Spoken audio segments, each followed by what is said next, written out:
3 ಜಿಲ್ಲಾ ಆಗಲಿ ಅಂದರೆ ಒಂದು ಗೋಕಾಕ್, 2ನೇದು ಚಿಕ್ಕೋಡಿ, 3ನೇದು ಬೆಳಗಾವಿ ಆಗಲಿ ಅನ್ನುವಂಥ ಒತ್ತಾಯ ಹಾಕಿ ಪ್ರೆಷರ್ ಮಾಡ್ತಾ ಇದ್ದಾರೆ.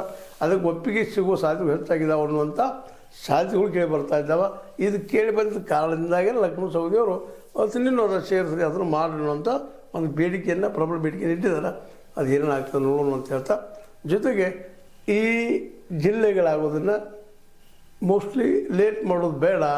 ಯಾಕಂದರೆ ಇದರಿಂದ ರಾಜಕೀಯ ದುಷ್ಪರಿಣಾಮಗಳು ಈಗಿರುತ್ತಿರುವಂಥ ಶಾಸಕರ ಮೇಲೆ ಆಗೋದು ಭಾಳಷ್ಟು ಸಾಧ್ಯತೆಗಳಿದ್ದಾವೆ.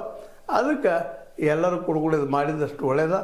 ಮತ್ತು ಅದರಲ್ಲೂ ಮುಖ್ಯವಾಗಿ ನಮ್ಮ ಸತೀಶ್ ಜಾರಕಿಹೊಳಿ ಅವರಂತೂ ಈ ದಿಶೆಯಲ್ಲಿ ಹೆಜ್ಜೆ ಇಟ್ಟಿದ್ದಾರೆ ಅನ್ನೋ ಸುದ್ದಿಗಳಿದ್ದಾವೆ. ಅದು ನಿಜ ಆಗಲಿ, ಜಿಲ್ಲಾ ಘೋಷಣೆ ಆಗಲಿ, ಚಿಕ್ಕೋಡಿ ಮತ್ತು ಗೋಕಾಕ್ ಜೊತೆಗೆ ಅವೆರಡು ಜಿಲ್ಲೆಗಳು ಮಾಡಿದ್ರು ನಡೀತದೆ ಅನ್ನೋಂಥ ವಾದಗಳು ಇವತ್ತು ಸಾಕಷ್ಟು ಮಾಡಿದ್ದಾರೆ. ತಜ್ಞರು ಹೇಳ್ತಾ ಇದ್ದಾರೆ ಬೈಲಹೊಂಗಲ ಮತ್ತು ಅಥಣಿ ಜಿಲ್ಲೆ ಮಾಡಿದ್ರು ಏನು ತಪ್ಪಿಲ್ಲ ಅಂತೇಳಿ. ಆದರೆ ಯಾವುದೇ ಒಂದು ಜಿಲ್ಲೆ ಮಾಡೋದಕ್ಕೆ ಇನ್ನಾರನ್ನೋ ಕಾರಣ ಮಾಡೋದು ಸರಿಯಲ್ಲ. ಅದಕ್ಕಾಗಿ ಜಿಲ್ಲೆ 4 ಆಗುವಷ್ಟದ ನಮ್ಮ 4 ಮಾಡಿ ನಡೀತದೆ.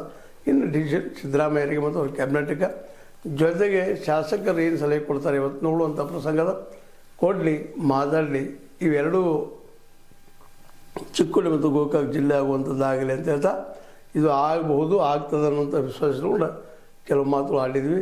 ನಿಮಗೆ ಲೈಕ್ ಆಗಿರ್ಬೋದು, ಲೈಕ್ ಮಾಡಿ, ಶೇರ್ ಮಾಡಿರಿ, ಕಾಮೆಂಟ್ ಮಾಡಿರಿ. ಜೊತೆಗೆ ಗೋಕಾಕ್ ಮತ್ತು ಚಿಕ್ಕೋಡಿಗಳು ಜಿಲ್ಲೆ ಆಗಬೇಕಾ ಬೇಡವಾ ಅನ್ನೋದ್ರ ಬಗ್ಗೆ ನಿಮ್ಮ ಅಭಿಪ್ರಾಯ ತಿಳಿಸ್ತಾ ಇರ್ರಿ ಅಂತ ಹೇಳ್ತಾ, H16 ನ್ಯೂಸ್ ಅರ್ಥ ದೇಶ ತರಾಮಿದು ಸತ್ಯದ ಕೈಗಡೆ ವಂದನೆಗಳು.